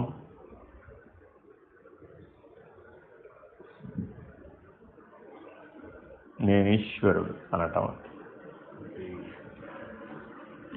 అనాలంటే నీకే బలం కావాలి? ఇప్పుడు జ్ఞాన బలం, దర్శన బలం, వస్తునిశ్చయ జ్ఞానం. ఇలా నిర్ణయం పొందినప్పుడు ఏమైంది? ఇప్పుడు జనన నుంచి మరణం మధ్యలో ఉన్న అంశాలకు ఏమైనా తెలుస్తాడా? అందుకని ఇట్స్ హ్యాపన్. ఎందుకని? అక్కడి నుంచి చూడడం అలవాటు చేస్తున్నాడు. ఏమంటే ఫ్లైట్ మిస్ అయిపోయింది, ఓ అలాగా. ఏమంటే ఫలానా వాళ్ళు వెళ్ళిపోయారండి, ఓ అలాగా. ఆయన పుట్టాడండి, మునిమానవాడు పుట్టాడండి, ఓ అలాగా. అన్నిటికీ అదే ఆన్సరు. అన్నిటికీ ఓ అలాగేనా? ఎప్పుడు తేడా వచ్చింది మీకు? విషయ దర్శనం. కిందకు వచ్చేసావు. పదార్థ దర్శనం, ఈశ దర్శనం, స్వాత్మ దర్శనం. జగత ఈషధి యుక్త సేవనం. సుట్టుగా చెప్పాడు. కనబడుతున్నది జగత్ అనుకుంటున్నావు, అది జగత్తు కాదు, ఈశ్వరుడు. అక్కడ ఈశ దర్శనం అన్న స్థితి నుంచి చూడటం నేర్చుకో, స్వాత్మ దర్శనం అవుతుంది. మరి అప్పుడు సులభమైపోలే. ఇప్పుడు దేనికోసం నేను జీవితంలో బాగా కష్టపడాలండి? దేనికోసం కష్టపడాలి అసలు నువ్వు అని ప్రశ్న వేసాం. 8 ఏళ్ల పిల్లవాడు ఒక రీతిగా ఆన్సర్ చెప్పాడు. ఇదే ప్రశ్న అందరిని అడగండి, మీకు తెలిసిన మానవులందరిని అడగండి. నాయన, నీ జీవితంలో నువ్వు దేని కొరకు కష్టపడుతున్నావు? ఈశ దర్శనం అనే ఆన్సర్ వస్తుందా? ఎందుకని? ఆ బలం లేదు, ఆ జ్ఞానం లేదు, ఆ రకమైన జీవనం లేదు. ఆ బలము జ్ఞానము లేనప్పుడు అలాంటి జీవనం ఉంటుందా? అదే సాధ్యం కాదు. మరి అలాంటి జీవనం జీవించే వాడిని ఇప్పుడు ఏమన్నావు? ఏమైనా నువ్వు బీరకాయలు తరగో ఇవాళ, ఐఎమ్ వెరీ బిజీ అన్నావు. ఆయన ఏమన్నారు? తిరగాలనాలా తరగద్దనాలా? వాడికి ఈ రెండు ఒకటే. వాడికి అసలు తిరగడము తరగకపోవడం, తినడము తినకపోవడం, ఈ గొడవలతో వాడికి ఏమైనా పనుందా? ఈ ద్వంద్వానుభూతులతో వాడు లేడు కదా. ఏమంటాడు? Okay, anything is fine. బీరకాయ లభించలేదండి, ఏమిటవుతుంది అయితే? అని అవుతుందా? ఏమవుతుంది? ఏది లభిస్తే అది ఈశ్వరుడు, అది బీరకాయ కాదు, అది ఈశ్వరుడు. ఇలా చూస్తాడు. అప్పుడేమైంది? వాడిని వెతుక్కుంటూ ఆహారం వస్తుంది. నువ్వు ఆహారం కోసం వెంపర్లాడక్కర్లా. సమస్త జీవరాశికి ఈశ్వరుడు ఒక వరదానం చేశాడు. నాయన, నువ్వు పుట్టక ముందే నీ ఆహారం రెడీగా. ఎందుకని? That is my duty. నా పని నేను చేశాను, నా కర్తవ్యాన్ని నిర్వహించా. నువ్వు పుట్టిన దగ్గర నుంచి పోయే వరకు ఉండవలసిన ఆహారం, సిద్ధంగా ఉండవలసిన ఆహారం భూమి మీద సిద్ధంగా ఉంది. పొందడం పొందకపోవడం నీ ఇష్టం, అది వేరే నా సంబంధించిన విషయం కాదు. అవునా కాదా?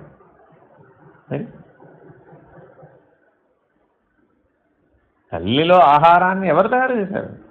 ఆవిడే తయారు చేసుకుందా? ఆవిడ ఇచ్చుతో పనుందా? ప్రకృతి ధర్మం అండి అన్నాం. మనం అన్నిటికీ ఆన్సర్ ఏం చెప్పడం మొదలుపెట్టినప్పుడు ప్రకృతి ధర్మం అండి. ఆ ప్రకృతికి ఆ ధర్మాన్ని ఏర్పరిచింది ఎవరన్నా? ఇక్కడ వచ్చింది ఈశ్వరుడు కూడా. ఇలా క్రమేపీ మనం ఎట్లా ఎదగాలంటే ఇప్పుడు ఇలా పదార్థ దర్శన స్థితి నుంచి విషయ తాదాత్మ్యతా స్థితి, సంగత్వాన్ని పొందుతున్న స్థితి నుంచి తత్వదర్శనం, చిత్వదర్శనం, ఈశ దర్శనం, స్వాత్మ దర్శనం, వ్యోమ దర్శనం అనేటటువంటి దర్శన పద్ధతిగా ఎదగడమే జ్ఞాన మార్గం. ఇది వేదాంత లక్ష్యం. ఇందులో భాగంగానే నీకు విశ్వరూప సందర్శన యోగం. ఇంకా ఏ ఒక్క యోగానికి ఆ దర్శన శబ్దం లేదండి. 18 యోగాలలో విశ్వరూప సందర్శన యోగం, ఒట్టి దర్శనం కాదు, సందర్శనం. ఇప్పుడు ఎక్కడికి వెళ్ళిపోయాడు? ఇప్పుడు ఆ చివరికి వెళ్ళిపోయాడు. తన యందే సకల బ్రహ్మాండములు ఉత్పన్నమవుతున్నది, తన యందే సకల బ్రహ్మాండములు పోషించబడుతున్నవి, తన యందే సకల బ్రహ్మాండములు లయించబడుతున్నవి. నడలేదా? మయ్యేవ సకలం జాతం మయి సర్వమిదం ప్రోక్తం, ఇలాంటి మాటలు వాడాడు. సకలం అంటే సకలం అంటే సకలం.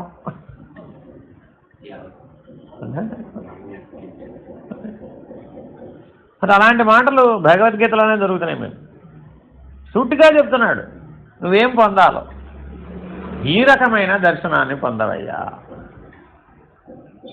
ఇది ఈశ్వరుడు అంటే ఇలా ఉంటాడు. ఈశ్వరుడు అంటే ఇలా ఉంటాడు. స్వాత్మ అంటే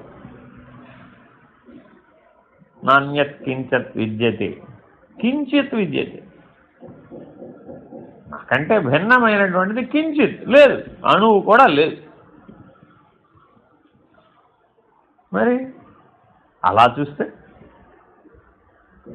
ఇప్పుడు వాడిని సిద్ధుడి కింద వేయాలా, భోగి కింద వేయాలా, యోగి కింద వేయాలా, జ్ఞాని కింద వేయాలా, ముక్తుడి కింద వేయాలా?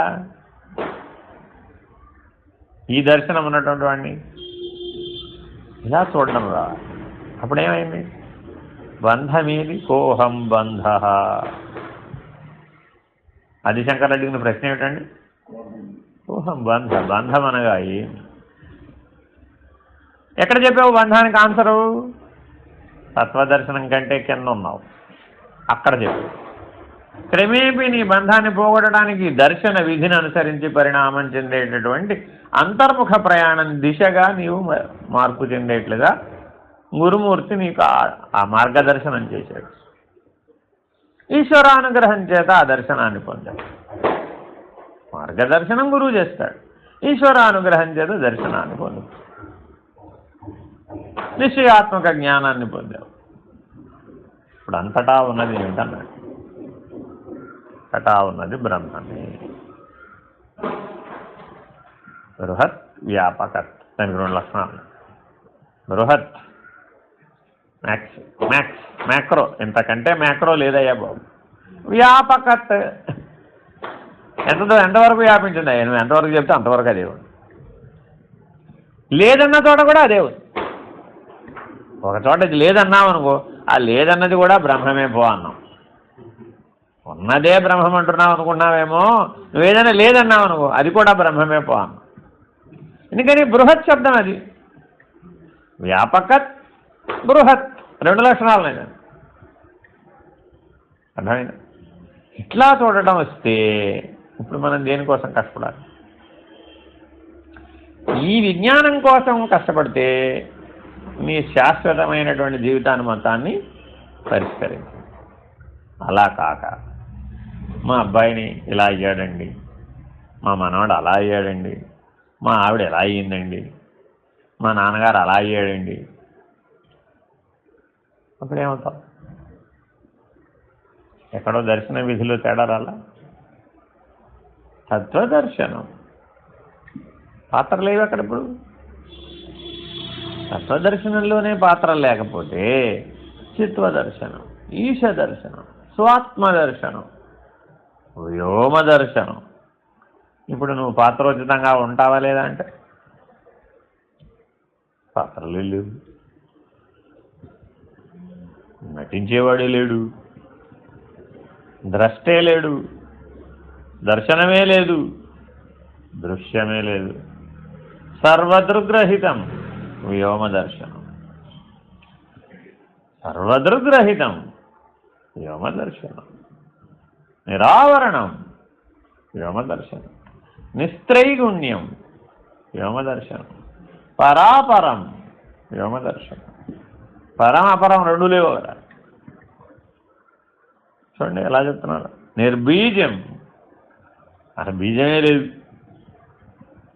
ఈ అనంత విశ్వానికి అనే వృక్షం ఆ వ్యోమ నుంచి ఉత్పన్నమైంది అంటామనుకో, ఏది దీనికున్న లక్షణాలు ఏమి దానికి లేవు, దీనికున్న వ్యవహారం ఏమి దానికి లేదు, దీనికున్న పరిణామం ఏమి దానికి లేదు, దాని లక్షణాలు దీనికి లేవు అంటే బీజవృక్ష న్యాయం కూడా వర్తించడంలే. కొన్ని బింబ ప్రతిబింబ న్యాయం వర్తిస్తుందా అన్నాం. వ్యోమం వల్లే విషయం ఉందంటే లేదన్నాం. కొన్ని విశ్వం వల్లే వ్యోమం ఉందా అన్నాం, అది లేదన్నాం. కాబట్టి బింబ ప్రతిబింబ న్యాయం కూడా వర్తించలేదన్నాం. కొన్ని కార్యకారణ న్యాయం ఏమైనా వర్తిస్తున్నానన్నాం. కార్యకారణ న్యాయం జీవేశ్వరుల మధ్య వర్తించవచ్చేమో కానీ వ్యోమ దర్శనంలో కార్యకారణ రహితం అన్నాం. వ్యోమ దర్శనంలో కార్యకారణరహితం, చైతన్యరహితం, శాశ్వతం, ఆనందరహితం, వస్తుమద్రహితం. ఆఖరికి ఇంత గొడవ ఎందుకయ్యా బాబు? ఇంతకు నీకు కలిగింది జ్ఞానం ఏంటి? ఇప్పుడు స్వాత్మదర్శనం దాకా వస్తునిశ్చయ జ్ఞానం కలిగింది అంతేనా? వ్యోమ దర్శనంలో వస్తుమద్రహితం, అసలు వస్తువే లేదు. ఏ వస్తువు లేదయ్యా బాబు, నేనన్నదే లేదు అక్కడ. నాహం, వ్యోమ దర్శనంలో చిట్ట చివరకు నాహముగా ఉన్నాడు. తత్వదర్శనానికి ఆధారమైన ప్రశ్న కోహం, నేనెవరు? చివరికి ఎక్కడికి తెలియడు? నాహంగా ముగించి మధ్యలో సోహం. ఈశ దర్శనం, స్వాత్మ దర్శనంలో సోహం. ఈ రకంగా జీవత్వం నుంచి దివ్యత్వం, దివ్యత్వం నుంచి ఆత్మనిష్ట, ఆత్మనిష్ట నుంచి బ్రహ్మనిష్ట, బ్రహ్మనిష్ట నుంచి బయలు, వ్యోమం. మరి క్రమ పరిణామం కదా. ఇది కదా దైవీ ప్రణాళిక. మరి ఈ రకమైనటువంటి ప్రణాళికను అనుసరించి మన జీవనాన్ని గనక సరి అయినటువంటి పద్ధతిలో సరిచేస్తే, శృతి చేస్తే, అప్పుడు నీ జీవిత లక్ష్యం.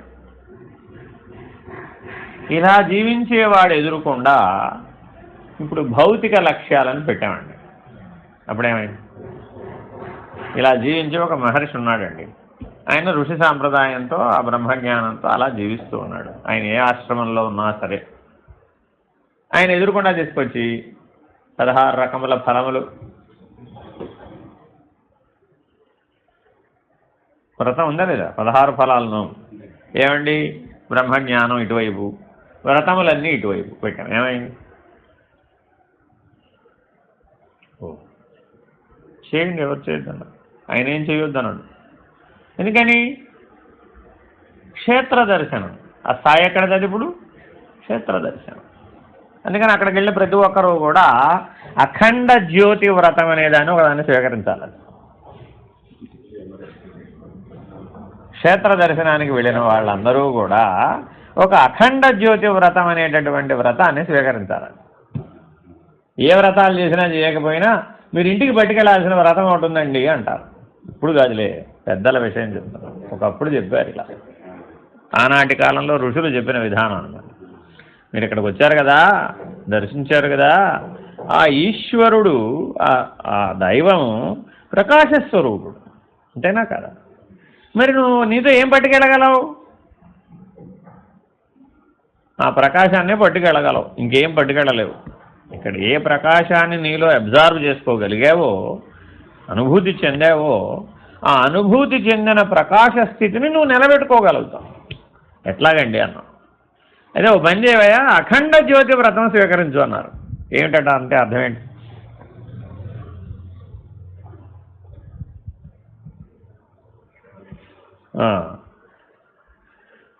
దేవాలయం అక్కడెక్కడో ఉంది, దేవుడు అక్కడెక్కడో ఉన్నాడని క్షేత్ర దర్శనానికి వెళ్ళావు, అంతేనా?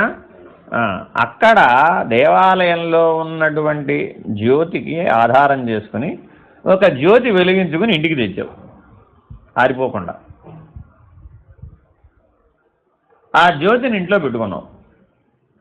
నీ జీవితకాలం దాన్ని ఆరిపోకుండా చూస్తానని వాగ్దానం చేసావు. ఏమైంది? ఎంత శ్రద్ధ కావాలి? ఎల్లప్పుడూ దేని మీద దృష్టి ఉండాలి? ఇప్పుడు నీకు ఏ ప్రయాణం చేయాలన్నా నీకేం గుర్తు రావాలి? ఇలా పుట్టింది. అప్పుడేమైంది? అదే నాకు దేవుడు అండి బాబు, అక్కడి నుంచి తెచ్చుకున్నాను. ఈశ దర్శనం, ఇక్కడ ఈశ దర్శనం. ఇప్పుడు ఇల్లు దేవాలయం అయింది. అలా కొంతకాలం చేయగా చేయగా చేయగా ఆ జ్యోతి ధ్యానం చేయగా చేయగా చేయగా త్రాటక ధ్యానంగా మారి క్రమేపీ ఏమైంది? అఖండ జ్యోతి, అంతర్జ్యోతి. ఎదిగే కొద్ది ఏమైంది? అది అంతర్జ్యోతి. నీ లోపల ఉన్న ప్రకాశాన్ని గుర్తించగలిగి అప్పుడేమైంది? దేహమే దేవాలయం. ఇలా ఎదగడం కదా మన ఉద్దేశ్యం. కాబట్టి క్షేత్ర దర్శనానికి వెళ్ళిన ప్రతి ఒక్కడు ఏం చేయాలంటే ఇప్పుడు ఆ వ్రతాన్ని స్వీకరించాలి. స్వీకరిస్తే అంతర్జ్యోతి, అప్పుడు దేహమే దేవాలయం. ఈ దృష్టితో చూశాడు. ఇప్పుడు నేనెవరిని? నేను ఈశ్వరుడు. అప్పుడేమయ్యావు? తత్వదర్శనం, చిత్వదర్శనం. ఆ అఖండ జ్యోతి చిత్ స్వరూపానికి ఆధారం, ప్రతీక. అంతటా ఉన్న అగ్నిస్వరూపం అది, ప్రతీకాత్మకం. దర్శనమేమో చిత్వదర్శనం. ఇలా ఎప్పుడైతే నిలబెట్టుకున్నావో అప్పుడేమయ్యావు? ముక్తుడు.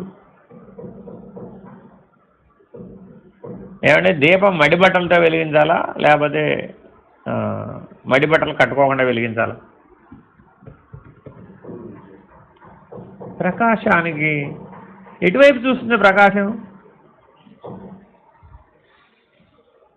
ఇటువంటి మౌలికమైనటువంటి అజ్ఞానావృతమైన ప్రశ్నలకు అక్కడ సమాధానం లేదు. ఎందుకని? ఆ ప్రశ్నలు వృధా. వాడు ఇంకా క్షేత్ర దర్శనానికి కూడా ఎదగలేదు వాడు. అదేనండి. కాబట్టి నీలో శ్రద్ధని పెంచితే తప్ప జ్ఞానం లభించటల్లా, అంతే కదా మరి. కాబట్టి మనం శ్రద్ధని పెంచుతున్నామా, అశ్రద్ధగా జీవిస్తున్నామా అనేది చాలా ముఖ్యమా కదా. భౌతికమైన విషయాత్మకమైనటువంటి స్థితిలో ఉన్నప్పుడు అశ్రద్ధతో జీవించు. చూడండి, వాళ్ళందరినీ ఉదయం లేవమంటే ఏమంటారు? అది మాత్రం కుదరదండి. ఎందుకని? శ్రద్ధ లేదు. సూర్యుడి కంటే ముందే లేచి నేను సిద్ధం అవ్వాలి అనేటటువంటి మౌలికమైనటువంటి పరిజ్ఞానాన్ని మనం ఎందువల్ల? ఇంకా క్షేత్ర దర్శన స్థాయికే రాలేదు. ఇంకా నాట్ ఫిట్. ఎందుకని అంటామంటే క్షేత్ర దర్శనానికి వెళితే ఎప్పుడు పెడితే అప్పుడు దర్శనానికి వెళుతున్నారండి. ఇప్పుడు అలా వెళ్ళకూడదని నియమం. సుప్రభాత దర్శనానికే వెళ్ళాలి. నువ్వు వెళ్ళి క్యూలో నిలబడాలి. నువ్వు అయిందా లేదా తర్వాత విషయం. అక్కడికి వచ్చిన వేలాది మంది, లక్షలాది మంది, కోటి మంది పరిస్థితిని బట్టి, అంతే కదా. కానీ నీకు సుప్రభాత దర్శనంతో ప్రారంభించాలి నువ్వు. ఎందుకని? వాళ్ళ ఇంటి దగ్గర కూడా నువ్వు అదే చేయాలి కాబట్టి. నువ్వు 4 సంధ్యలలో ఉపాసన చేసేటప్పుడు ఆ ఈశ దర్శనాన్ని పొందాలి. పొందితే అప్పుడు ఆ ఈశ దర్శన స్థితిలో మగ్నత చెందుతావు. అప్పుడు నీకు జగత్తు కనబడదు. అప్పుడు సులభమైపోలే. అలా జాగ్రత్తగా 3 రోజులు క్షేత్రంలో గనక ఉండి ఈ తత్వదర్శనాన్ని, ఈ చిత్వదర్శనాన్ని పొందటం కోసమని ఇది ప్రవేశపెట్టాం.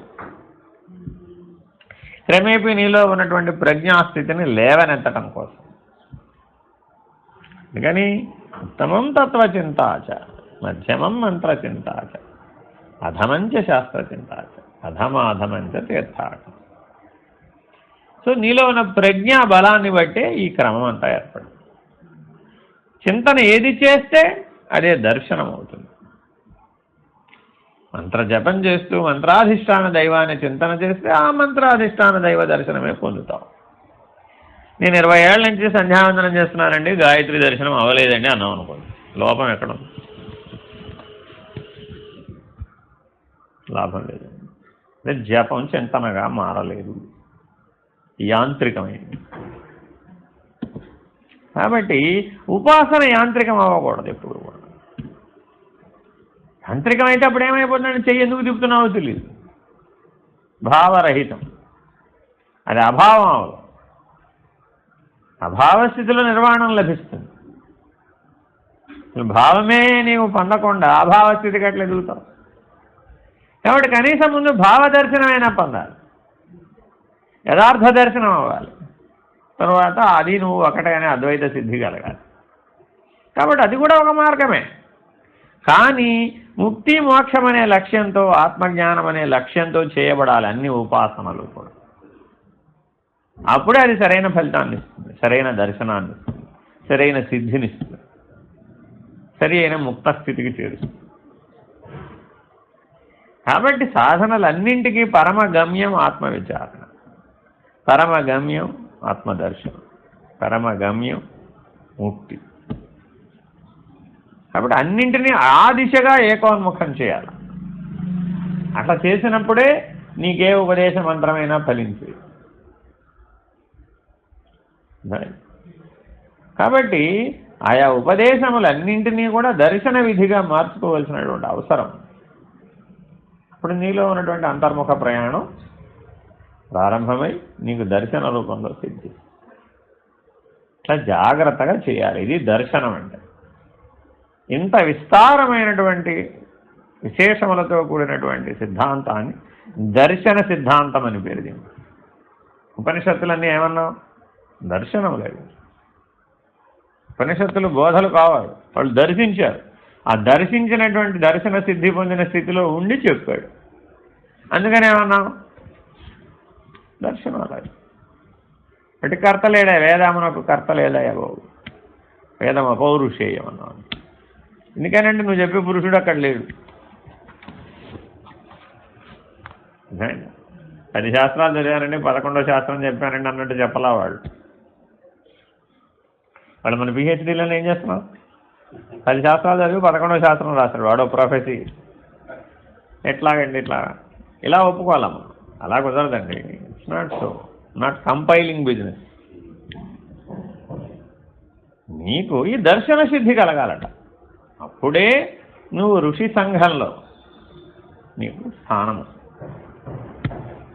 అదే కలియుగంలో కూడా ఒక సంఘం ఉన్నదండి, మైత్రేయ సంఘం అని దానికి పేరు. మైత్రేయ మహర్షి దానికి అధిష్టానం. ఆ మైత్రేయ సంఘంలో కనుక నీకు స్థానం వస్తే నీకు ఆ దైవీ ప్రణాళికలో స్థానం వస్తుంది. ఎల్లప్పుడూ ఆ దివ్యత్వానుసంధానాన్ని అనుసంధానపడుతూ ఉంటాడు. ఎప్పుడు అక్కడి నుంచి వస్తాయి మెసేజ్ వాడికి అంత ఆదేశాలన్నీ అక్కడి నుంచి వస్తాయి. అక్కడెవరు వ్యక్తులు ఎవరు ఉండరు, అందరు అశరీరులే. వీడు కూడా అశరీర స్థితి అనే ఉండిపోతాడు. అలా ఉండి ఉండి ఉండి ఉండి ఉండి ఏమైపోతాడు?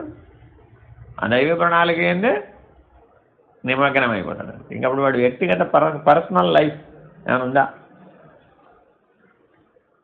ఎందుకని వ్యక్తిగా లేడు. సమిష్టి అనే బ్రహ్మం అనేటువంటి స్థితిగా ఉన్నాడు. ఇట్లా జీవుడిని అనేటువంటి స్థితి నుంచి, శరీరం నేను అనే స్థితి నుంచి బ్రహ్మమే నేను అనే స్థితికి మనం ఎదగాలి, పరిణమించాలి. ఆ రకమైన ముక్త స్థితి అని నిత్యముక్తుడుగా ఉండాలి, స్థిరమైన వాడుగా ఉండాలి, శాశ్వతమైన వాడుగా ఉండాలి, విశ్వ నిశ్చయ జ్ఞానం కలిగి ఉండాలి, బంధమే లేనివాడుగా ఉండాలి. ఇలా ఉన్నప్పుడే నీ జీవితం సార్థకం. హరి ఓం.